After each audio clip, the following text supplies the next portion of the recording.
Amid a spike in subway crime, Mayor de Blasio announced today that he is adding 250 more officers underground, but the MTA says that these numbers are misleading. In a statement, a spokesperson said, in part, the 250 announced today aren't new officers at all, but just extra shifts and will not even be full-time.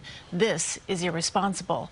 Now, this concern for safety underground comes as the city mounts a new effort to move the homeless out of the subway. And we've learned exclusively it involves flooding 3 key locations with extra outreach workers. CBS 2's political reporter Marsha Kramer has a story you will see only on 2.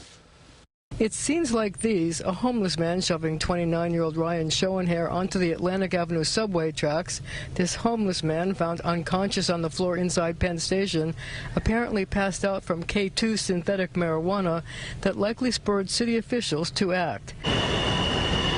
As mass transit returns to 24/7 service, City Human Resources Commissioner Stephen Banks says the city is taking over outreach efforts from the MTA at 3 key locations: Penn Station, Atlantic Avenue, and Jamaica. Is that in response to this perception that many of the crimes that have been committed by homeless people with mental health issues? It's actually, we want to build upon the success of getting 800 people off the subway during the shutdown. Now that the shutdown is over, we want to make sure that we're present where clients are going to be. In an exclusive interview with CBS 2, Banks said the decision was based on the fact that the city can provide more comprehensive services. We think that that will help people accept services, and that we can have a greater impact in getting people inside into low barrier shelter beds as opposed to being in commuter rail stations. The city is expected to take over outreach services from the MTA in early June,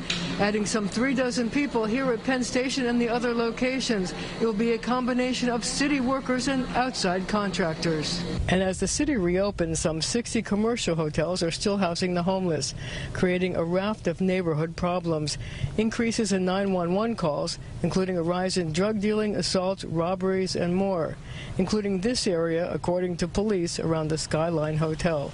When are you going to get the homeless people out of hotels? We're very much focused on the reopening of the city beginning in the summer because the atmospherics in the city are moving in the right direction, and that's when we think the time's going to be right. I also asked the commissioner if he would move to increase voucher allotments so people can move from shelters into private housing.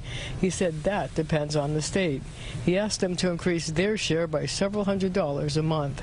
I'm Marsha Kramer, CBS 2 News.